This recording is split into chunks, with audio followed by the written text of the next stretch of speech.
Now to check in on all our space news, we're joined by our space expert, Dr. Brad Tucker, astrophysicist and cosmologist from the Australian National University.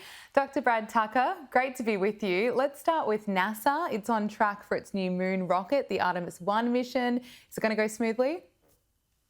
Yeah, hopefully that's the plan. So far, it hasn't gone smoothly. This is the third rescheduled time. They originally tried for late August. Now they had a fuel problem during that time that they tried to fix. The fuel leak got bigger. They eventually were required to replace the whole seal. Then they ran into hurricanes. There was Hurricane Ian, now Hurricane Nicole. So they've had quite a few delays of this, both some they can control and some they can't. But I do think they're ready. They are currently scheduled for Wednesday, the 16th at 5:07 on the east coast of Australia here in the afternoon. So it's a night flight for the US, an evening flight for us. So, look, everyone's really waiting. There's a lot waiting on this mission to make sure it all works, because if it does work, then they can start in earnest putting people on it and getting them to the moon. But it all relies on getting this first one right. Okay, well, look, third time lucky, hey? We'll be waiting to see. Also, astronomers have discovered, this is interesting, that the closest black hole. Is this something we need to be concerned about? What are the details? Look, no, the answer is it's 1,600 light years away, which, it's like the next town over. It's close relative terms, but it's not next door, at least that's safe.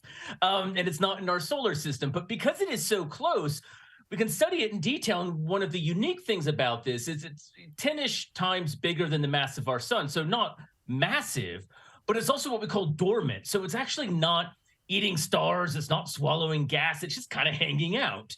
So there's very few times we actually get to see a black hole that's not really active, because usually we see them much further away, and the only way we can see them is when they're active and swallowing stars and gas and that sort of thing. So it's kind of a glimpse into the secret lives of black holes, so to speak. The secret lives of black holes. That's certainly interesting.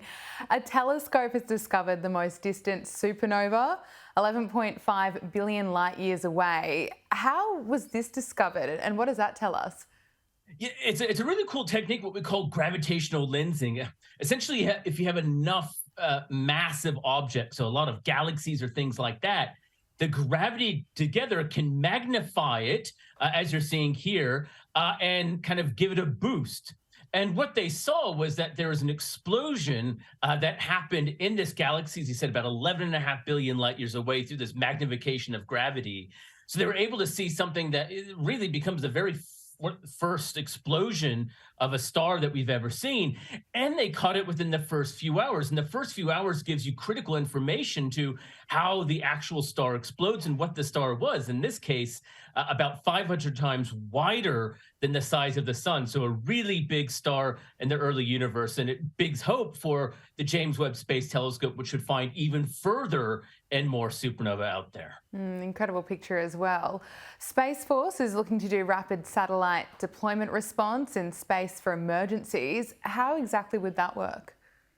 This is something that's kind of been talked about for on and off for a decade, but now the technology is allowing people to look forward to this. And the idea is, in the event of an emergency, such as war, a country knocking out your satellites, one of them breaks, or other emergencies, you actually have a rocket and kind of pre-made satellite ready to go.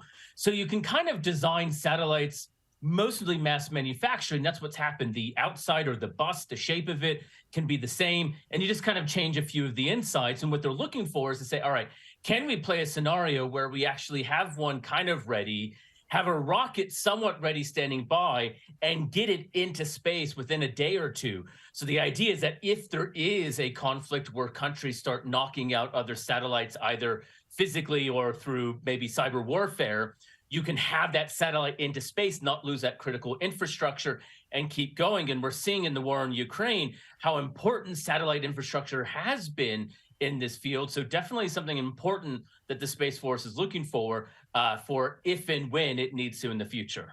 Absolutely. Finally, divers have found part of the Space Shuttle Challenger debris from 1986 in the Bermuda Triangle. Was this a surprise? Look, it was. When the Space Shuttle Challenger exploded on launch back in 1986, it was a tragedy.